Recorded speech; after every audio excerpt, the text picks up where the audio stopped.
하나님의 복된 말씀 시편 38편 말씀을 같이 보겠습니다. 1절부터 11절 말씀, 이 계시의 말씀을 합독하실 때 살아계신 하나님의 음성을 들을 수 있기를 원합니다. 0절부터 읽겠습니다. 시작. 다윗의 기념하는 시. 여호와여, 주의 노하심으로 나를 책망하지 마시고 주의 분노하심으로 나를 징계하지 마소서. 주의 화살이 나를 찌르고 주의 손이 나를 심히 누르시나이다. 주의 진노로 말미암아 내 살이 성한 곳이 없사오며 나의 죄로 말미암아 내 뼈에 평안함이 없나이다. 내 죄악이 내 머리에 넘쳐서 무거운 짐 같으니 내가 감당할 수 없나이다. 내 상처가 썩어 악취가 나오니 내가 우매한 까닭이로소이다.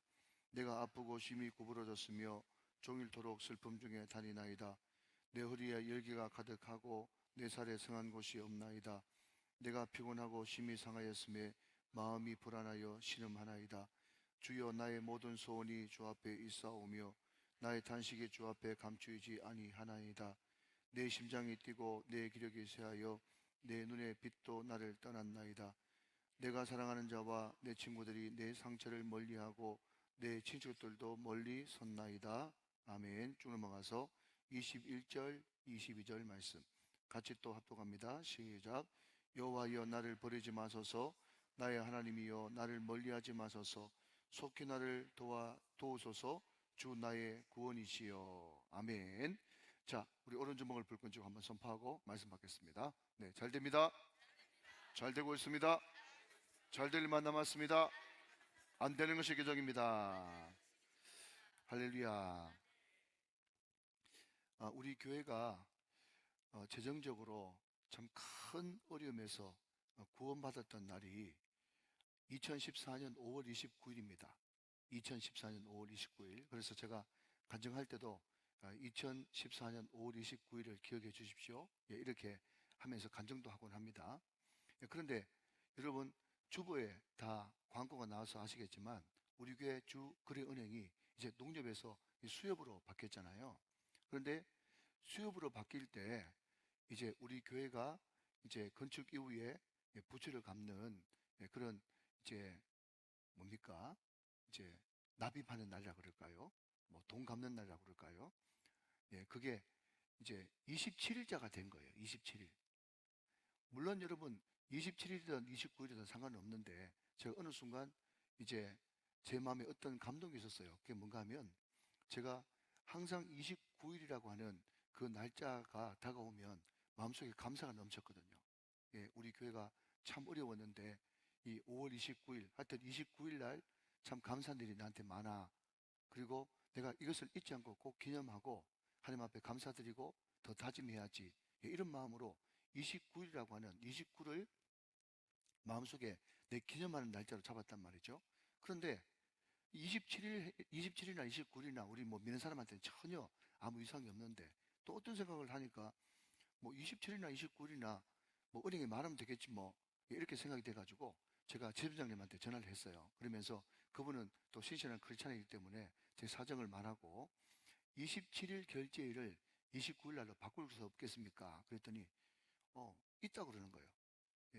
있긴 있는데 목사님이 다시 한번 더 이 종이에 도장 찍고 또 서명하면 된다고 그러더라고요. 그게 만만치 않은 그런 귀찮은 일이고 또 이제 좀 번거로운 일이었지만 제가 과감하게 27일 결제일을 29일 날로 바꿔가지고 제가 다시 통일시켰어요. 예. 제가 왜 이런 이야기를 하는가 하면요. 오늘 영절을 한번 보시면 영절에 다윗의 기념하는 시 이렇게 되어 있어요. 자, 여러분, 다윗이 기념하는 시랍니다. 제가 방금 여러분의 일을 돕기 위해서 기념에 대해서 제가 설명드렸어요. 그죠? 두고두고 잊지 않고 기억하고 싶은 날, 그게 기념이잖아요. 자, 그러면 여러분 한번 여러분 성경을 아는 상식으로 한번 생각해 보십시다. 자, 여러분이 만약에 다윗이라면 여러분 어떤 날을 기념하고 싶으세요? 우리가 항상 교회 학교 친구들 다윗 이야기 했다 그러면 이제 손이 빙빙 돌아가죠. 그죠? 항상 물맷돌로 골리앗 죽인 날, 또 주변에 있는 뭐 모든 나라들 이제 통폐합한 날, 사울이 나를 죽이려고 그랬는데 각구에 그냥 산전수전 공중전 다 겪어가지고 이제 통일 왕국의 2대 왕이 된 날, 잘된 날, 기쁜 날, 즐거운 날, 이런 날을 기념하고 싶잖아요. 자, 그렇다고 좀 해주세요. 아니어도. 그렇죠? 그죠? 우리가 다윗 하면 항상 물맷돌 그 이야기를 하지 않습니까? 자, 그런데 여러분, 오늘 우리가 1절부터 11절까지 밖에 안 읽었지만, 여러분들이 1절부터 22절까지 쭉 다 읽으면 말이죠. 여러분들이 깜짝 놀라실 거예요. 예, 그게 뭔가 하면, 분명히 이 시는 다윗이 평생 간직하면서 기념하고 싶은 시인데, 좋은 내용은 하나도 없어. 다 우울한 이야기야. 제가 여러분 며칠 전에 말씀드렸습니다만은, 이 죄라고 하는 이 말이 어떻게 보면 여러분, 우리가 반드시 극복하고 처리해야 될 문제 아니겠습니까? 그런데 많은 사람들은 이 죄를 회피한단 말이죠. 죄라고 하는 이야기를 싫어하는 거예요. 그래서 여러분 들어보셨겠지만, 우리가 총신신대원에 가면요, 항상 학년에 한 명씩 시커먼 양복을 입고 앞쪽에 예수천당, 뒤쪽에 불신지옥, 그렇게 쓰고 다니는 희한한 전사님들이 꼭 한 기수에 한 명씩 있더라고요. 제가 우리 전사님들한테 물어보니까 또 그 기수에도 있다고 그러더라고요.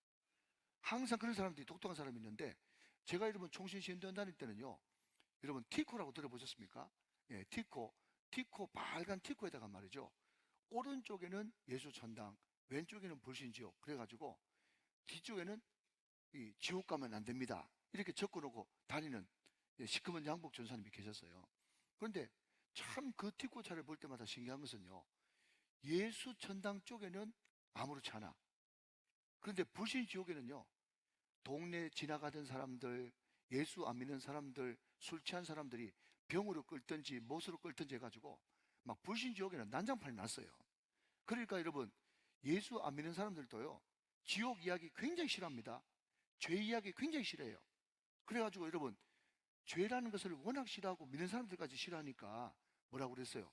상처, 약점, 연약함, 무슨 정후군, 그런 이야기로 죄라고 하는 단어를 대처시켜가지고, 분명히 여러분 도둑질, 간음, 사기치고 거짓말하고 이것은 죄인데 죄라고 이야기를 안 하고, 그 사람이 연약함 때문에 그랬다고, 그 사람이 실수해서 그랬다고, 그렇게 할 수밖에 없었던 상처가 있었다고, 쓴뿌리가 있었다고, 오만 심리학적인 용어, 여러분 인문학적인 용어를 다 동원해가지고 죄를 직면하려고 하지 않는 겁니다. 사랑하는 여러분, 죄는 반드시 직면하고 넘어야 되는 줄로 믿습니다. 그래서 여러분 결론부터 말씀드리면, 여러분 이 시편 38편의 가장 큰 특징이 뭔가 하면, 내가 일평생 기념할 날이 있어, 난 기념하고 싶어. 뭘 기념하는가 하면, 여러분 골리앗을 때려 죽인 것도 기념하지 않고, 주위의 모든 나라 통폐합하는 것도 기념하지 않고, 내가 왕된 것도 기념하지 않고, 내가 잘난 것, 자랑할 만한 것, 박수 받을 만한 것, 그렇게 기념하는 것이 아니라, 내 일평생 기념할 일은 내 죄 사함 벗고서 예수를 한 뒤 나의 모든 것 다 변했네. 죄에서 자유를 얻게 하면 보혈의 능력, 주님의 능력. 그러니까 여러분 다윗이 우리아 안에 바세바를 여러분 범하는 바람에 막 후회가 막급하고 다시 그 전달로 돌아가고 싶고 너무너무 고통스러워가지고, 여러분 좀 이따가 읽겠습니다만은, 막 마치 하나님의 화살이, 주님의 화살이 나를 찌른 것 같고, 주님의 큰 손이 내 목을 꽉 조여가지고 숨 막혀 죽을 것 같은, 그리고 그 죄가 들통나니까 모든 사람들 옛날에 내 존경한다 그러고 내 사랑한다 그러고 어떻게 그래 대단하십니까 이야기하시는 분이 다 등 돌려가지고, 너 그런 인간이었어? 너 별 수 없는 인간이어서 정말 실망이야, 이제부터 나하고 단절이야 하면서 모든 인간관계가 다 끊어지는 그런 고통의 날이 있었단 말이죠. 그런데 하나님의 은혜로, 주님을 바라봄으로, 십자가의 보혈로, 주님의 놀라운 사랑으로 그 모든 죄를 사함을 받고 나니까, 이 죄 사함을 받는 은혜보다 더 큰 은혜는 없다. 그렇기 때문에 내 기념하는 날은 성공한 날, 잘 나가는 날이 아니라, 내 모든 죄를 사함받고 예수를 안 뒤 나의 모든 것이 다 새롭게 되고 변화된 날, 그날이 가장 기념한 날이라고 그렇게 고백하고 있는 것입니다. 여러분 제가 여러 번 말씀드렸습니다만은, 여러분 제가 부산 수인로교회에 소위 말해서 이제 지원을 해가지고 말이죠, 면접을 보는데, 제가 그랬잖아요. 그때 정필도 목사님께서 10가지 질문 10Q라는 것을 내셨는데, 그 10Q를 그분이 얼마나 지혜로운지 그 논술인데 말이죠. 그러니까 10교를 쓸 때 어떤 사람은 10장씩, 20장씩 쓰는 사람도 있는데 그것을 어떻게 다 읽어보겠어요? 지원자가 많은데. 근데 항상 10교의 주 관심사는 2번, 8번인데 특히 8번 문제가 제일 키포인트야. 딴 거는 그냥 대충 보고 8번을 어떻게 썼는가 거기에 따라 가지고 논술 고사의 합격 여부가 결정되는 겁니다. 여러분 들어본 분도 계실 겁니다. 또 한번 들어보시죠. 이런 문제가 뭡니까? 당신은 인생을 살면서 가장 기뻤을 때가 언제입니까? 다 모든 사람들이 90% 이상 되는 사람들이 다 여러분 정답이 틀렸어. 뭐라고 적었느냐? 큰아들 낳았을 때, 집 샀을 때, 대학 붙었을 때, 내 사랑하는 아내를 만났을 때 오만 인간적인 이야기를 다 쓰는 거예요. 만족이 안 되는 거예요. 왜냐하면 정말 그 사람이 예수를 제대로 만나서 과거에 짓고 있는 죄, 현재에 짓고 있는 죄, 미래에 짓고 있는 모든 죄가 다 사함받고 그 죄사함의 은총, 내가 처음 주님 만났을 때 외롭고도 쓸쓸한 모습, 정령 그분이 내 인생 구원했나? 내가 주님 처음 만난 날, 그때가 내 인생 가장 기쁜 날이었다고. 만나본 사람은 아는데 보니까 많은 사람들이 예수를 제대로 만난 경험이 없어. 그러니까 여러분 인간적인 생각을 자꾸 이야기하는 거야. 사랑하는 여러분, 우리 인생의 기념할 만한 날이요, 아내 만나고 남편 만나고 여러분 첫애 놓고 집 사고 그게 기쁜 날이 아니고 예수를 제대로 만나 내 모든 죄를 씻음 받고 다시 한 번 더 주님께서 내 마음속에 들어와 지금도 나와 동거하고 동행하면서 날마다 주거니 받거니 하면서 나는 주님 앞에 드렸는데 주님은 나한테 권세를 주시고 나는 그 받은 권세를 가지고 충성하고 주님이 또 나와 함께 계시는 영적 체험을 하고 하나님께서 그 영적 체험하는 사람한테 더 큰 권세를 주시고 더 충성을 하고 이런 주님과 깊은 사귐 가운데 주님이 내 안에 있고 내가 주님 안에 있는 이 놀라운 포도나무와 가지가 되어지는 이 경험, 영적 체험, 이것이 모든 것의 첫 단추가 바로 내 죄를 사함받는 죄사함의 은총을 경험한 뒤에야 나타나는데 그 경험이 있는가? 이것이야말로 네 일생 정말 경험해야 될 날이고 기념할 만한 날이다. 그 이야기를 다윗이 웅변처럼 말해주고 있는 것입니다. 사랑하는 여러분 기억하십시오.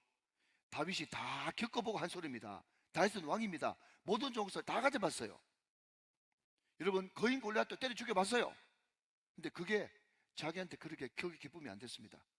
여러분 모르겠어요. 그 기쁨에 한 2, 3일 도취됐을지 모르겠지만 그런데 주님을 정말 제대로 만나 내 모든 죄 문제 해결하고 나면요, 여러분 절로 콧노래가 나옵니다. 왠지 모르는 기쁨, 왠지 모르는 감격, 왠지 모르는 눈물, 왠지 모르는 감사. 그게 은혜를 받아보니까 그런 역사가 나타나더라고요. 자, 그러면 여러분 다시 오늘 본문으로 돌아가서 다윗이 죄를 지었잖아요. 그죠? 저와 여러분도 다 죄를 지었죠? 그런데 어떤 사람은 여러분 11계명을 잘 지켜가지고 아직까지 백일하에 드러나지 않아가지고 사람들이 나를 아직까지 존경하고 있어요. 어떤 등신 같은 사람은 여러분 11계명을 범하는 바람에 지금 온 TV에서 총장 물러나라고 지금 난리 법석이 났어. 그 사람은 여러분 결정적인 11계명을 어긴 거야. 11계명 들키지 말라.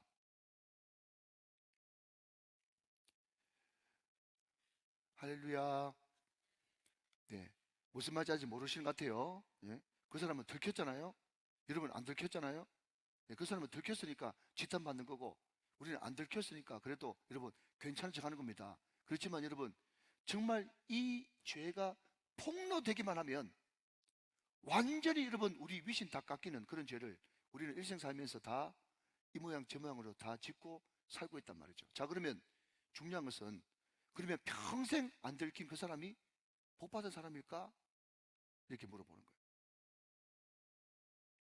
자, 여러분 뒤에 말씀드릴까요? 먼저 말씀드릴까요?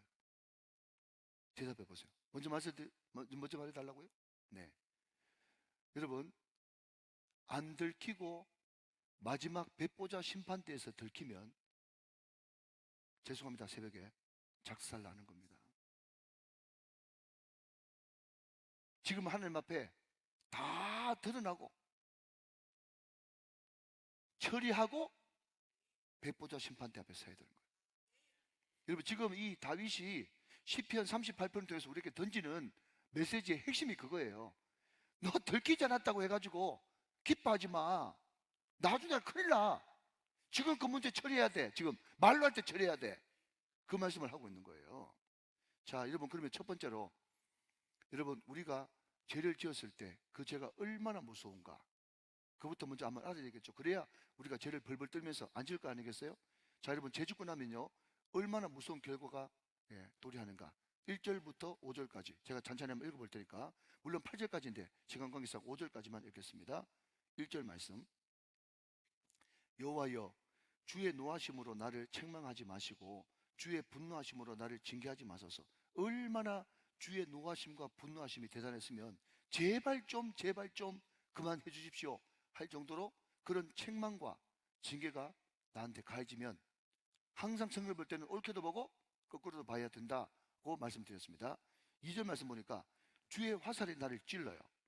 자, 여러분 군대 다녀오신 분은 알겠지만은 M16 소총이 말이죠, 총알이 나가면 돌면서 나가지 않습니까?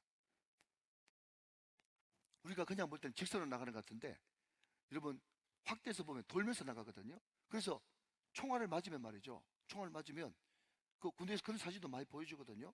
들어갈 때는 구멍이 요만한데 나올 때는 구멍이 이만해요. 살 수가 없는 거예요. 여러분 이때 당시에 화살도요, 들어가는 촉은 날카로운데 이게 톱니바퀴 형식으로 되어 있어 가지고 빼내면 못 빼내는 겁니다. 빼내면 더 큰 상처를 핥히고 나오기 때문에 죽는 거예요. 빼내면 죽는 거예요. 그게 바로 그때 당시 화살이거든요. 그런데 그 화살이 누가 쏘는 화살인가 하면 주님이 쏘는 화살이에요. 주님의 화살이 나를 찌르고 주의 손이 나를 심히 누르시나이다. 자, 들어보십시오. 주의 손이 모가지를 지금 그렇게 이야기하고 있다는 거죠. 이게 죄의 무서운 결과다. 여러분 죄가 무서운 줄 알아야 죄를 안 짓습니다. 이거를 꼭 맞아봐야 알고 눌려봐야 알지 말고 그냥 여러분 말씀이 성령이 돼가지고 이것을 그냥 경험하고 아프세요. 그래야 여러분 막을 수가 있어요. 여러분 말씀은 결론입니다. 말씀은 결론 났어요. 그러니까 여러분이 꼭 안 당해봐도 여러분이 정말 다윗과 같은 그런 죄를 지으면요 이런 것이 여러분 분명히 똑같이 다가올 겁니다. 왜? 말씀은 결론이기 때문에 그런 거예요. 미리 결판 났다니까요. 자, 3절 말씀. 주의 진노로 말미암아 내 살이 성한 곳이 없사오며 나의 죄로 말미암아 내 뼈에 평안함이 없나이다. 자, 넘어갑시다. 4절. 내 죄악이 내 머리에 넘쳐서 무거운 짐 같으니 내가 감당할 수 없나이다. 좀 느껴지십니까? 5절 말씀. 자, 여러분 얼마나 이런 거 할 때는 막 이렇게 막 구역질 막 올라와야 돼요. 5절 말씀. 내 상처가 썩어 악취가 나오니 내가 우매한 까닭이로소이다. 이게 그냥 단순히 시적 표현으로 생각하지 마십시오. 이게 정말 내 영혼에 죄를 지으면 이런 상태가 그냥 도래하고 맙니다. 임하고 만다고요. 자, 조금만 더 넘어가서 여러분 11절 말씀, 11절 말씀 한번 보세요. 11절 말씀. 내가 사랑하는 자와 내 친구들이 내 상처를 멀리하고 내 친척들도 멀리 섰나이다. 이 말이 무슨 말입니까? 여러분 제가 하나님의 그 가리우심으로 그냥 내가 어릴 때부터 지금까지 지었던 모든 죄를 하나님께서 보혈의 능력으로 1만 달란트 빚졌는데 그분이 대신 갚아주시고 대신 여러분 가려주시고 덮어주시고 씻어주시니까 그래도 여러분 집에서 가장 노릇하고 교회에서 여러분 담임 목사 노릇하고 하는 것이지. 여러분 우리가 유기성 목사님 그 예수님의 사람 그 책에도 나와 있지 않습니까?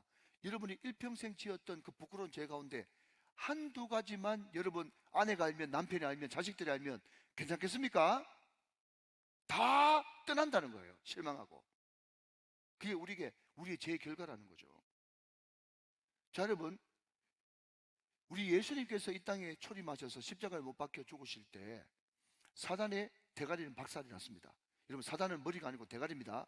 그런데 하나님께서 아직까지 예수님께서 다시 오지 않았기 때문에 우리는 이미 오신 예수님, 아직 오시지 않은 예수님, 그리고 이미와 아직의 긴장 사이에 종말을 살고 있어요. 우리는. 자, 이거는 여러분 설명했으니까 이제 아시죠? 그죠?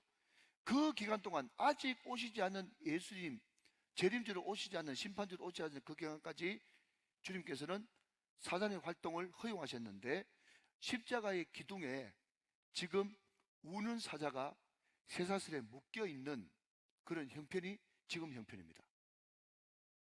여러분, 우리는 마귀를 겁낼 필요 없습니다. 왜냐하면 마귀는 우는 사자인데 이미 십자가의 그 권세와 능력으로 말미암아서 이빨은 빠졌고 우는 사자입니다. 우는 이빨 빠진 사자예요. 그러나 그럼에도 불구하고 여러분, 중요한 것은 사자는 사자입니다. 그렇기 때문에 여러분, 그 사단이 활동하는 그 영역 안에 우리가 들어가면 우리는 물려 죽는 거예요. 그게 뭡니까? 그게 바로 죄입니다. 우리가 죄 안 지으면 사단을 무서워할 필요가 전혀 없어요. 여러분, 그렇지만 자꾸 여러분 경계선 그 앞을 깔짝깔짝거리면서 이게 죄입니까? 죄 아닙니까? 술 한잔 먹는 게 죄입니까? 죄 아닙니까? 이런 소리 하면서 그 경계선을 여러분 줄타기 할 때 어느 순간 덥석 물리는 그런 일이 발생하고 만단 말이죠. 사랑하는 여러분, 그 섹터를 벗어나십시오. 죄 짓지 마십시오. 여러분, 죄는 두 가지 종류가 있죠. 무거운 죄가 있고 얽매기 쉬운 죄가 있어요. 무거운 죄는 명확하게 죄라고 판명났습니다. 그런데 얽매기 쉬운 죄는 뭔가 하면 옛날부터 가지고 있던 굉장히 고약한 나쁜 습관입니다. 이런 사람들의 보통 말투는 이렇습니다. 하나님이 에덴 동산에 선악과를 안 만들었으면 아담이 죄 안 지었을 건데, 그렇게 생각하는 사고 자체가 죄단 말이죠. 어디 성경에 술 취하지 말라 그러죠. 술 먹지 말란 말이 어딨노? 네 입이 말하였도다. 그런 생각 자체가, 여러분, 빼딱한 생각 자체가 그게 이제 경계선을 드나드는 거예요. 여차하면 죄짓겠다는 거거든요. 위험합니다, 여러분. 중요한 것은요, 여러분, 우리가 죄 안에 덥석 들어가 버리면요, 그때부터 마귀의 밥이 되고 마귀가 춤추는 것을 보게 될 것입니다. 우리가 죄 지으면 누가 춤춘다고요? 마귀가 춤을 춥니다. 12절 말씀 보십시오. 내 생명을 찾는 자가 올무를 놓고 나를 헤아리는 자가 괴악한 일을 말하며 종일토록 음모를 꾸민다 그랬어요. 그러니까 마귀는 끊임없이 덫을 놓고 여기에 들어오기를 기다리고 있다가 덥석 물면요, 그때부터 완전 마귀 밥이 되고 마귀가 뒤에서 춤을 추는 거예요. 여러분, 이 내용이 6절에도 13절에도 14절에도 계속해서 우리들에게 반복돼서 이야기하고 있습니다. 자, 그렇다면 여러분, 우리가 이 죄의 문제를 어떻게 극복하고 나갈 수 있겠는가 하는 것이죠. 자, 여러분, 두 가지를 말씀드립니다. 오늘 크게는 세 가지인데, 자, 첫 번째, 그때 우리는 주님을 바라봐야 됩니다. 주님을 바라보는 게 너무 중요해요. 9절 그리고 15절 말씀 보겠습니다. 자, 9절 말씀. 주여, 나의 모든 소원이 주 앞에 있사오며 나의 탄식이 주 앞에 감추이지 아니하나이다. 주여 하면서 주님을 바라봐야 되죠. 자, 여러분, 15절 말씀 또 읽으십시다. 시작. 여호와여, 내가 주를 바라사오니 내 주 하나님이 내게 응답하시리이다. 여러분, 제 가운데서도 끊임없이 주님을 바라는 이 바라는 마음, 바라는 눈, 이것을 잃어버리면 그때부터는 완전 절망인 거예요. 그때도 그럼에도 불구하고 뻔뻔하게라도 바라보라 라는 것입니다. 자, 그리고 여러분, 21절 22절 마저 읽도록 하죠. 한 번 더 읽습니다. 시작. 여호와여, 나를 버리지 마소서. 나의 하나님이여, 나를 멀리하지 마소서. 22절. 속히 나를 도우소서. 주 나의 구원이시여. 계속해서 주님을 바라보는 겁니다. 자, 여러분, 우리가 주를 바라본다 라는 것을 많이 들어가지고 도대체 주를 바라본다는 게 뭔가요? 라고 이야기한다면요, 하나 예를 들어 드리겠습니다. 자, 저를 보시면요, 여러분, 누가복음 19장에 보면 삭개오라고 하는 아저씨 있죠. 여러분, 세리장입니다. 죄인의 상징이에요. 시간이 많지 않기 때문에 다 알기 때문에 넘어갑니다. 그 사람은요, 자기 신앙 양심 내지는 윤리 도덕이 조금이라도 있으면 예수님 가까이 못 나갑니다. 모든 사람들이 삭개오가 예수님께 나아가는 것을 방해하기 위해서 인의 장막을 치고, 삭개오는 난장이었기 때문에 예수님 쳐다보지도 못하도록 바리케이트를 쳐버렸어요. 여러분, 분명히 여러분, 삭개오는 흡혈귀고 사기꾼이고 죄인의 상징이었습니다. 그러나 그럼에도 불구하고 삭개오가 돌, 무화과 나무, 옛날 말로 뽕나무에 올라갈 수밖에 없었던 것은요, 그 마음속에 그럼에도 불구하고 나는 예수님 좀 봐야 되겠어. 그럼에도 불구하고 나는 예수님 좀 만나야 되겠어. 그럼에도 불구하고 나는 예수님 얼굴을 뵈야 되겠어. 그 마음이 있었기 때문에 여러분, 예수님께서 그 돌무화과 나무 가운데 지나가다가 삭개오야 라고 하면서 이름을 먼저 불러주셨다는 거예요.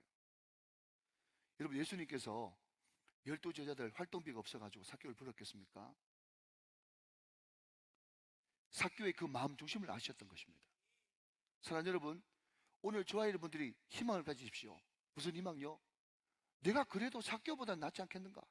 많은 사람들은 그러나 그럼에도 불구하고 주님 바라보고, 그러나 그럼에도 불구하고 주님 이름 부르고, 누구든지 주의 이름을 부른 자는 구원을 받으리라 말씀하신 것처럼 그 와중에서도 주님 쳐다보고 주님 바라보면 소망이 있는데, 많은 사람들이 나 같은 건 안 돼, 나 같은 거는 내 죄를 받아야 돼, 나는 이미 베린 몸이야 하면서 주님 바라보는 것을 거치는 순간, 그때부터 그 사람은 소망이 없는 것입니다. 사랑하는 여러분, 삭개오를 묵상하십시오. 삭개오를 묵상하면서 그래도 나는 주님을 봐야 되겠어. 주여, 그럼에도 불구하고, 죄인임에도 불구하고 나를 도우소서, 나를 구원하소서, 주 나의 구원이시여, 이런 마음을 가지고 주님을 바라볼 때 하나님께서는 그 사람에게 구원을 주시고 그 사람에게 제사함의 은총을 부어주시는 것입니다. 자, 한 걸음 더 나가서 여러분, 우리는 잔치를 벌여야 됩니다. 잔치를 벌여야 돼요. 아니, 목사님, 그냥 회개하고 제사함 받는 거하고 잔치하고 무슨 상관이 있습니까? 라고 물어본다면 한 예를 또 들어드리죠. 여러분, 두 번째 인물은 누구냐 하면요, 누가복음 15장에 나오는 탕자입니다. 탕자. 자, 먼저 누가복음 15장 19절 말씀을 한번 읽고 계속 말씀을 조금만 더 이어나가 보도록 하겠습니다. 자, 여러분, 이 누가복음 15장 19절 말씀은 뭔가 하면요, 탕자가 아버지 만나기 전에 이제 그 타국 땅에서 돼지들이 먹는 쥐업 열매도 못 먹는 것을 보고 이제 아버지께로 돌아가기로 결심하고 이제 계속해서 두 번, 세 번 반복 연습하는 거예요. 내용은 두 가지입니다. 자, 여러분 보십시오. 지금부터는 아버지의 아들이라 일컬음을 감당하지 못하겠나이다. 두 번째, 나를 품꾼의 하나로 보소서 하리라 하고 그랬습니다. 자, 여러분, 이 탕자가요, 계속해서 그냥 그 타국에서 이제 아버지 만나러 가는 날을 디데이로 잡아가지고 연습하는 겁니다. 여러분, 가만히 있지 마십시오. 여러분들도 죄 짓고 나가지고 여러분 회개하러 주님 앞에 올 때 연습하고 오시죠? 다 알아요. 내가 회개 기도를 이렇게 해야지, 이렇게 기도하면 하나님께서 들어주실 거야 하면서, 하나님, 내가 뭐 하고 싶었는데 뭐 안 돼가지고 죄를 짓고 자꾸 변명하지 않습니까? 제가 말씀드렸지 않습니까? 여러분, 누구든지 저희 죄를 자백하면, 그랬죠. 자백. 이 자백의 뜻이 뭔가 하면 하나님이 본 그대로 시작 말하다. 이게 자백이에요. 자꾸 회개하면서 하고 싶었는데 뭐 어쩌고 저쩌고, 여러분 자꾸 변명되지 마십시오. 하나님이 이미 다 보셨어요. 그러니까 여러분들이 하나님이 본 그대로, 여러분 죄 지은 그대로, 하나님 이런 죄를 지었는데 이것을 죄로 인정합니다, 용서해 주십시오. 이게 가장 좋은 회개 기도입니다. 이해가 되시면 아멘. 자, 그런데 여러분, 이 둘째 아들도 말이죠, 그냥 아버지 만나러 가기 전에 회개 연습을 하는 거예요. 뭐라고요? 내가 더 이상 아버지의 아들이라 불림을 받는 것을 내가 힘들어합니다. 아버지 하나의 품꾼도 여겨주십시오 하면서 실컷 연습하고 갔는데, 아버지가 상거가 뭔데 거기서부터 덥석 앓으면서 너 내 아들이다, 잘했다 하면서, 여봐라, 자기 종들한테 옷 갈아입혀라, 가르치셔라, 신발 신겨라, 기타 등등 해가지고 마지막에는 뭘 하라고요? 살찐 송아지 잡아가지고 잔치 벌이라 그랬잖아요. 잔치 벌이라. 자, 여러분, 자, 주목하십시오. 이게 중요합니다. 잔치 벌이라 그랬잖아요. 자, 여러분, 그러니까 우리는 순진해가지고 여기에 숨겨져 있는 깊은 뜻도 모르고, 예? 내가 회개하면 하나님께서 잔치 벌여주려고 하는갑다 하면서 또 그 잔치에 또 비리 꽂혀가지고. 자, 그런데 잘 들어보십시오, 여러분. 자, 쿵짝해 봅시다. 성경을 잘 보려면 입장 바꿔놓고 생각하기. 여러분이 둘째예요. 고사님 탕자예요. 집에 돌아왔어요. 집 돌아오면요, 여러분 혹시 여러분들은 학창시절 때 그런 게 없이 그냥 모범생 자라가지고 잘 모르겠지만 저처럼 약간 이제 반항기도 좀 있고 그러면요, 잘못했으면 잘못하고 돌아와가지고 엄마한테 뭐라고 하는가 하면요, 엄마 잔소리 하지 말고 차라리 때리세요. 웃으라고 하는 소리인데 가만히 계시니까 정말 힘드네. 예, 응대에 뿔난 녀석은 말이죠, 그냥 아빠 엄마가 계속 잔소리 하니까 하는 말이 뭔가 하면 차라리 한 대 때리세요, 이렇게 이야기하면서 맞고 말려고 하는 그런 사람이 있거든요. 자, 여러분 무슨 이야기 하는가 하면, 자, 여러분 보십시오. 둘째 탕자가 돌아왔습니다. 돌아왔어요. 그러면 여러분이 탕자 같으면 잔치해주면 좋겠어요, 차라리 한 대 때리면 좋겠어요? 저자의 의도를 좀 따라오세요. 지금 정신 차리시고. 여러분 같으면 여러분, 아버지가 내 돌아왔다고 잔치해주면 좋겠어요, 그냥 가만히 내버려 두든지, 아니면 차라리 저 창구에 너 일주일 동안 갇혀있어, 너 일주일 동안 금식이야 하든지, 몽둥이 가지고 엎드려 뻗쳐 해가지고 여러분 20대 엉덩이 때리든지, 어느 게 좋겠어요? 동네 사람 다 불렀네. 동네 사람 다 불렀는데, 아니 이 부잣집에 무슨 잔치가 벌어졌어? 그랬더니 아버지가 하는 말이, 우리 둘째 아들 있지, 내 재산 다 가지고 도망친 그놈, 예, 돌아와가지고 내가 기뻐가지고 잔치해줘. 그렇게 하니까 사람들이 하는 말이, 둘째 누구야? 둘째가 누구야? 그랬더니 하는 말이, 저기 상석에 저 앉아있잖아. 그랬더니, 아이고 한번 보자, 너 통일이 맞나? 밖에 나가가지고 고생해가지고 얼굴이 홀쭉하게 반이 됐네. 그래도 둘째가 맞긴 맞네. 오만 사람들이 와가지고, 그죠? 네 얼굴 좀 보자. 여보세요? 여러분 이해되시죠? 여러분 만약에 여러분들이 그 아버지 그 잔치 벌렸는데 여러분 초대받았다 그러면 왜 잔치가 벌어졌는지 안 물어보겠습니까? 그래서 결국 아들이 집 나갔다가 돌아와가지고 그 아들 때문에 잔치 벌인다 그러면요, 동네 사람들이 다 구경하자. 그러니까 여러분 이거는요, 잔치가 아니라 다른 말로 바꾸면 공개망신이에요. 공개망신. 예, 제가 의도하던 바와 같이 호응은 일어나지 않군요. 아무튼 그러나 그럼에도 불구하고 이 사실은 맞아요. 제가 말씀드리는 것은, 오늘 저와 여러분들이 두 번 다시 똑같은 죄를 안 지으려고 그러면 공개망신 당해야 돼요. 공개망신. 이거를 여러분, 이거를 우리는 참회하고 자백한다고 그래요. 혹시 여러분 안에 있는 부끄럽고 더러운 죄를 여러분 배우자한테 말해 보셨습니까? 지금 여러분의 영적 상태와 지금 여러분의 그 오염된 그 생각, 이것을 솔직하게 배우자한테 한번 말해 보셨어요? 제가 제자 훈련하는데 어떤 집사님이 저한테, 목사님, 저는 평생 살면서 이런 죄를 지었습니다 하면서 제 목록을 누가 써왔다라고. 옆에 있는 부인이 부끄러워하는 거예요. 제가 그랬어요. 이런 죄 안 짓고 사는 사람 누가 있습니까? 다 거기서 거기입니다.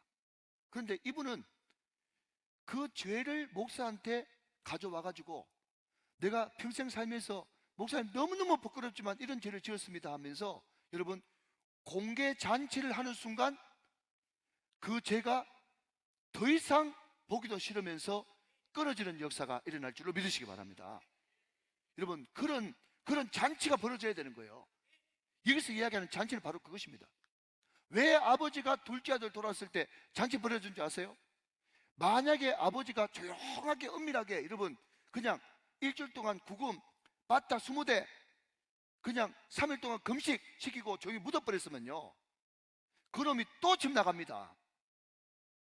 그런데 오히려 역발상으로 동네 사람들 다 불러가지고, 내 둘째 아들이 집 나갔었는데 이런 몰골로 돌아왔는데 다시는 내 아들이 그런 짓 할 놈이 아니다 하면서 만천하에 그 허물과 죄를, 연약함을 드러내버리면요, 그 죄가 그 순간 딱 끊어지면서 다시는 똑같은 죄를 범하지 않는 그런 능력이, 여러분 빛 가운데로 모든 것을 다 드러낼 때 그런 역사가 나타난다는 것입니다.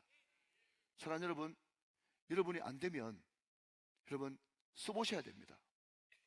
여러분 써보세요. 그리고 가장 가까이 있는 사람, 영적 멘토, 만약에 여러분 목자님이 정말 여러분 마음으로 존경이 된다면 여러분의 자리를 다 드러내고 오픈하십시오. 오픈할 수 있는 만큼 오픈하십시오. 그게 바로 아버지가 둘째 아들을 위해서 잔치 벌려준 잔치입니다.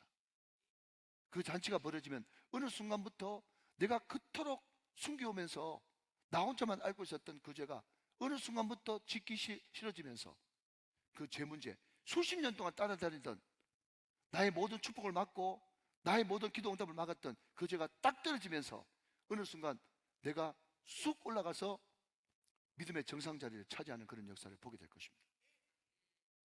주님을 바라보라, 잔치를 벌여라. 그리고 한 걸음 더 나가서 잔치 벌리는 것으로 끝나면 안 되고, 여러분, 내가 사함받을 수 있는, 제사함받을 수 있는 가장 핵심은 우리가 우리에게 지은 죄를 사하여 준 것 같이 우리 죄를 사하여 주옵시고,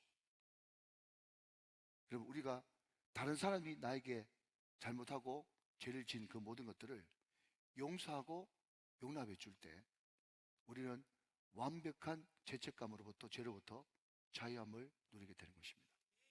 자, 여러분, 정리합니다. 죄는 무섭다. 엄청나게 무서운 것이 죄다. 죄를 지으면 그때부터 마귀가 춤을 추고 마귀의 밥이 된다. 그러면 그 무서운 죄, 이 죄를 어떻게 해서 처리할 수 있겠는가? 그럼에도 불구하고 삭개오처럼 뽕나무에 올라가는 심정으로 주님을 바라봐야 된다. 여러분, 제가 소실 때 어떤 죄를 우리 부모한테 지어가지고 어떻게 집에 들어갈까 생각을 했어요. 두려웠습니다. 그런데 더 이상 바깥에 머물 수도 없고 싶어가지고 조금 늦게 집에 쑥 들어갔어요. 집에 쑥 들어가니까 우리 엄마가 아무 소리 안 하고 밥 차려주던데, 이런 수준 높은 이야기를 이해하시겠습니까? 자꾸 바깥으로 빙빙 돌지 말고 주님 마음속으로 쑥 들어가십시오. 이게 회개입니다. 우리 주님이, 여러분, 삭개오야 내려오라, 내가 오늘 내 집에 유하해야 되겠다라고 하는 이 말은 뭔가 하면, 요한계시록 3장 20절에 있는 것처럼 내가 지금 끊임없이 네가 짓고 있는 그 죄, 앞으로 그 죄를 가지고 계속 가면 백보자 심판대에서 심판받으면 큰일 나는데, 그 죄를 빨리 처리하고 지금 내가 문 밖에서 두드리는데 누구든지 내 음성을 듣고 문을 열면 내가 그에게로 들어가 그와 더불어 먹고 그는 나와 더불어 먹으리라. 우리 주님께서, 여러분, 삭개오야 내가 내 집에 유하여야겠다 하는 말은 뭔가 하면, 내가 마음을 열고 주님 바라보고 주님 이 문제를 빨리 처리하기를 원합니다, 쑥 집에 들어갈 때 그분이 내 마음속에 들어오셔서 내 죄 문제를 해결해 주신다고 하는 하나님의 메시지가 그 가운데 있는 것입니다. 주님께서 내 마음속에 들어오실 때 숨기지 말고 잔치를 벌리고 내가 무슨 잘못을 저질렀는지 주님 앞에 다 토해놓고, 여러분, 공개 회개하십시오. 여러분, 그렇다고 해가지고 이 사람 저 사람 만날 때마다 내 과거 다 더럽고 냄새나는 거 다 이야기하는 것이 아니라, 하나님께서 마음을 주시고 또 그것을 충분히 감당할 수 있는 아내, 남편, 또 영적 리더 앞에서 공개적으로 입을 벌려서 내 죄를 토해놓는 것은 그 똑같은 죄를 반복해서 짓지 않을 수 있는 굉장히 유익한 강력한 파워가 있는 것입니다. 마지막 세 번째는, 궁극적으로 다른 사람이 나한테 지었던 죄를 나도 깔끔하게 용서해 버릴 때 내 죄도 하나님 앞에 용서받을 수가 있다. 사랑하는 여러분, 죄 용서받는 그 기쁨이 나한테 몰려올 때 그것은 골리앗을 때려 죽이는 것보다 훨씬 더 큰 기쁨이 나한테 임하고, 그것이야말로 내 인생 가장 큰 기념할 만한 날이 될 것이다. 믿으시면 아멘.